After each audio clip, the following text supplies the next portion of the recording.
So is anyone else still interested in that James Cameron, Vinny Chase version of Aquaman? Oh, anyone? Any Entourage fans out there? Just me? Alright. So this version of Aquaman stars Jason Momoa as the title character and is the latest film in the DC cinematic universe.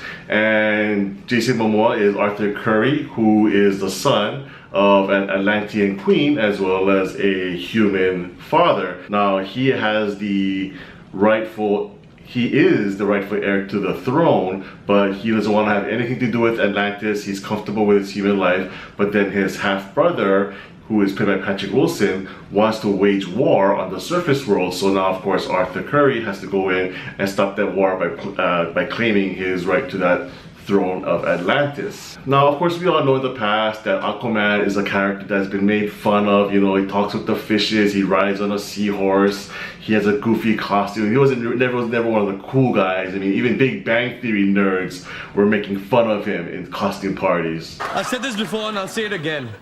Aquaman sucks. But glad to say that this version of Aquaman is super cool, and it helps that Jason Momoa is the actor who plays the role. I'm not really that familiar with Jason Momoa, to be honest. I've never seen an episode of Game of Thrones, and the last time I remember seeing Momoa in anything was in Baywatch Hawaii. And you know, we saw a glimpse of his Aquaman in the Justice League movie, which I thought he was really good in, but did he really have the ability to carry his own film? And I'm very happy to say that he does. Momoa has lots of charisma. He has the right type of persona, the right type of personality to really play this bad boy, you know, superhero. So I thought he did really, really well. There's times where he just kind of mumbled his lines a little bit, so that's something maybe he can work on for future movies. But overall, I thought he brought a really good performance to the character, and he really made it his own. And it really helped that he's ripped.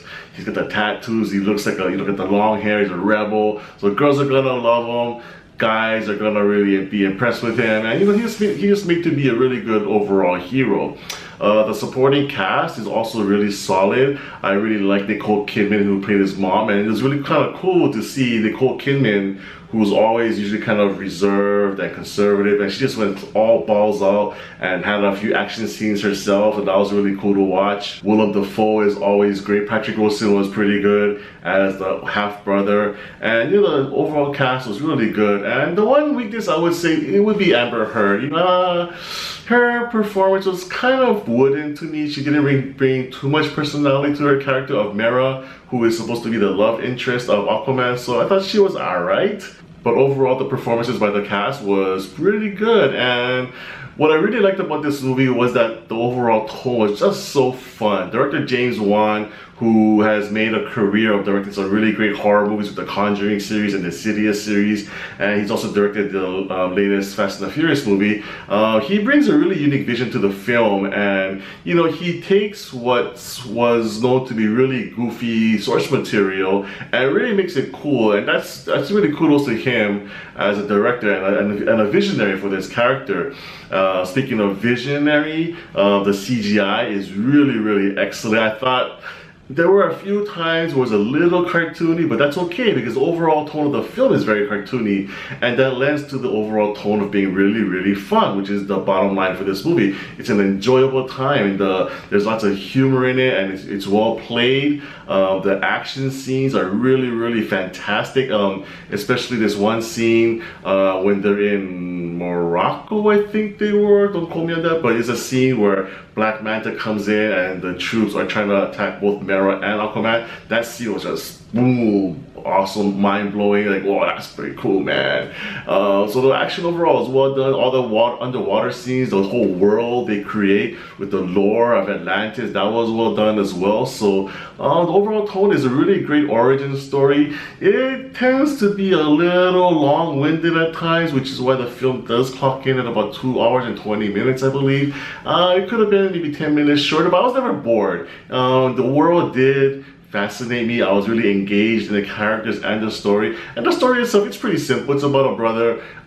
It's about a man who wants to reclaim his right to the throne, which we've seen a million times before. But you know, come on, let's get real. This movie is all about Aquaman and him kicking ass and talking to the fishes and just swimming all over the place and just, you know, being the ocean ruler that he's supposed to be. And this is a really nice change of pace for DC because Man of Steel, Justice League, Batman v Superman were also just so dark and dreary and gloomy, and I think Warner Brothers finally got the message, and DC Comics, you know, they're like, you know what, these are comic book movies, let's not be so dark.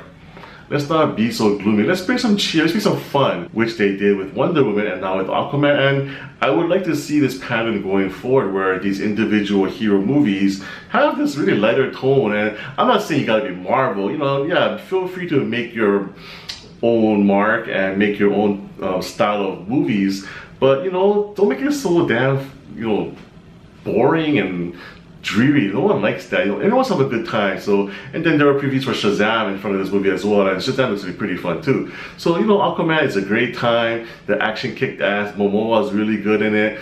Supporting cast overall is pretty solid. I really like the Black Manta character. I think his origin really made you empathize with his story, and really kind of, you can really feel his motivation as to why he wants to kill the Aquaman. And you know, they're like, oh man, Aquaman was kind of really, there's something that he did, you know, you can't really understand why Black Manta hates him.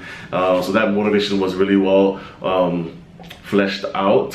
So yeah, lots of great side characters. It's a great beginning to a story that will hopefully lead to several more films in the future. So I'm all on board with it. Aquaman is a really fun time. It's a great family movie. It's a great comic book movie. And it's a really great closing bookend to a great 2018 for comic book films. So Aquaman for me gets a, what did I get, Lulu?